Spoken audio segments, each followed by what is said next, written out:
Another 750 Burundians are returning from exile in Tanzania. This year alone, 40,000 have come back, the result of improving conditions at home and Tanzania's decision to close 2 of the 3 remaining refugee camps. Most are happy to be back on home soil, but are still unsure where to begin. We don't know how we're going to survive. We have come to this village, but we are not sure how we're going to live yet.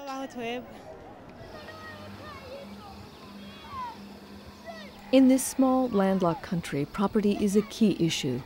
After many years in exile, some families don't have a house or land to return to.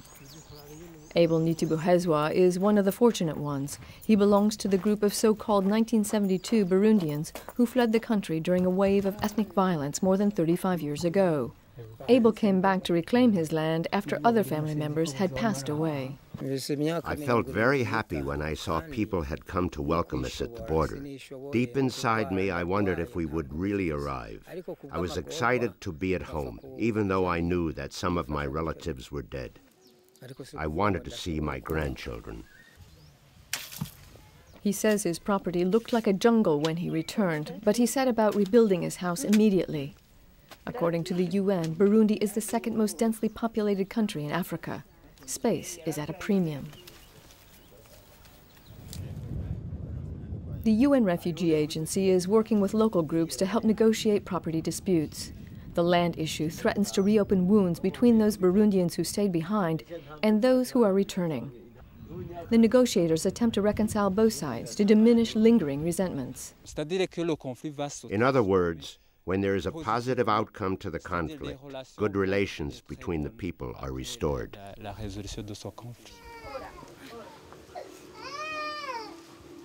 UNHCR has also tried to lower the tension by helping the most vulnerable returnees to obtain plots and build homes.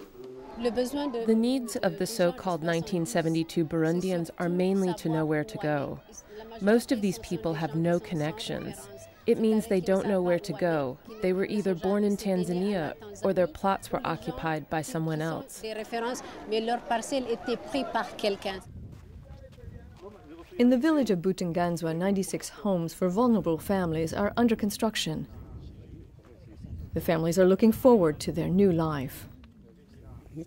We wish to live together peacefully. Maybe we will get along well and we will speak the same language. It's good to live together. The limited means of the returning refugees has brought some solidarity. They've pledged to help one another to get through the coming months. Shelter is the first essential step, yet with a poverty level of 80% in Burundi, these new arrivals face immense hurdles ahead.